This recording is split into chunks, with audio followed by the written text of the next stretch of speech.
Партии бывают разные, зеленые, белые, красные, и всем одинаково хочется. И как обычно, сложнее всего при всем таком богатстве выбора приходится покупателю, то есть избирателю в нашем случае. Как правильно выбрать, чтобы не было мучительно больно в последующие 5 лет? Здесь важен и вкус, и цвет, и упругость, и то, как пахнут и как звучат эти партии. Расскажите, да, как вот что правильно выбирать, я не знаю, вот арбузы, дыни, персики, какие вот чтобы были самые вкусные, самые правильные? Арбуз должен, что звенел, вот стучал, вот видишь? Если арбуз звенит, значит он не рыхлый, хрустящий. А дыня должен мягкий, чтобы было чуть-чуть. Когда он мягкий, значит спел. То есть арбуз должен быть жестче, да, дыня помягче, интересно. А вот персики, например? Персики, они все хорошие. Это зеленые, а это красные. Они разные. Перед выборами, конечно, все кандидаты стараются выглядеть привлекательнее конкурентов, чтобы не остаться в тени на следующий предвыборный срок. Потому и слова, и обещания, часто мало отличающиеся друг от друга, но такие, что внимание привлекают.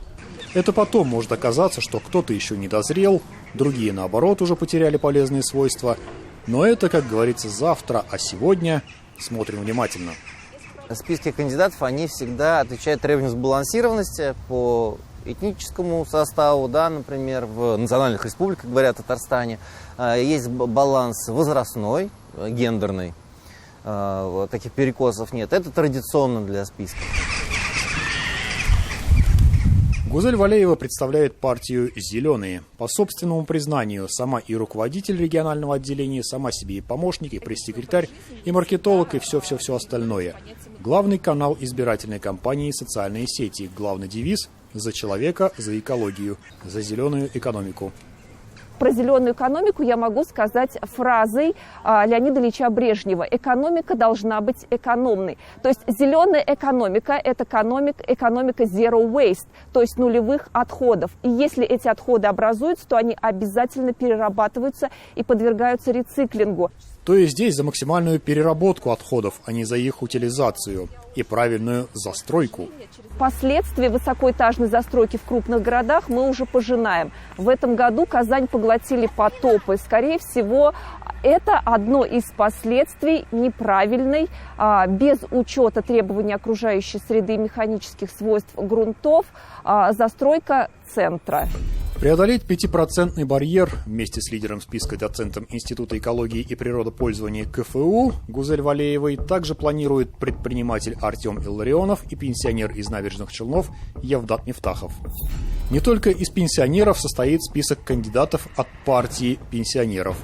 Политическая структура эта появилась в декабре 2001 года. Выборы разных уровней стараются не пропускать. В позапрошлом году мы принимали участие в выборах в Государственный совет РТ. Мы не получили тогда того результата, на который рассчитывали, но это причина многих обстоятельств.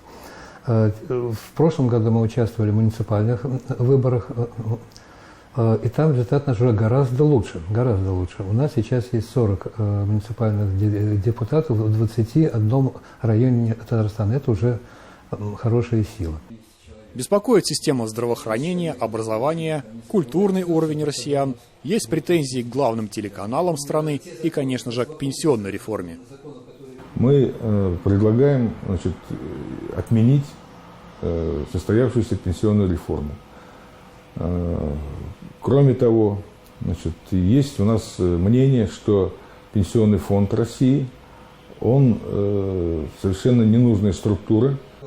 Еще есть желание разработать и принять социальный кодекс. Если есть административный, уголовный, трудовой и множество других кодексов, то должен быть, говорят, и социальный. Свод положений, определяющих основные права, социальные права граждан Российской Федерации. То, что касается рейтинга партии пенсионеров во всех этих соцопросах, она достаточно стабильна. Каких-то серьезных отклонений нет и составляет от 6 до 8%. Близки к реальным ожидания от предстоящих выборов и у татарстанских представителей партии Роста, партии предпринимателей. Это, пожалуй, одно из немногих региональных отделений непарламентских партий, информация о котором наиболее доступна в открытых источниках. Сторонников правых сил, как вы сказали, их достаточно много. То есть те, кто рассчитывает в основном на себя.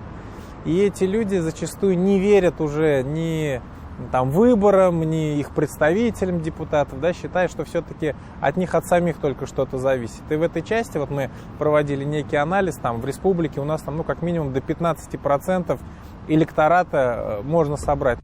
В территориальную группу партии роста Татарстана включены также соседние Чувашия, Марий Эл и Кировская область. Во главе списка, как видим, представители Татарстана. Предприниматель и депутат Государственного совета Татарстана Олег Коробченко, руководитель аппарата регионального отделения партии, депутат Совета Верхнеуслонского района республики Марат Бухараев и предприниматель Наталья Майорова. Бизнес сам пошел в политику, потому что, как мы говорим, для многих политиков политика стала бизнесом. Чтобы этот порочный круг сломать, мы и участвуем в этом процессе. Есть задача, как и у любой политической партии, это 5% барьер. Главная идея предвыборной программы – поддержка малого и среднего бизнеса. Снижение уровня госкапитализма. Сегодня, к сожалению, все больше госкорпораций, различных государственных компаний или их дочерних компаний занимают те ниши, где традиционно должны работать малые и средние предприятия. Крупным производителям выгодно продавать на экспорт.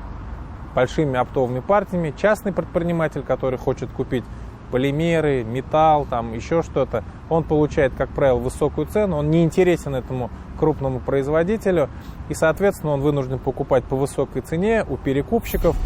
Представители партии власти в это время ходили в народ. Себя показать, на людей посмотреть, проверить, как ремонтируются территории, которые ближе всего как раз-таки к людям.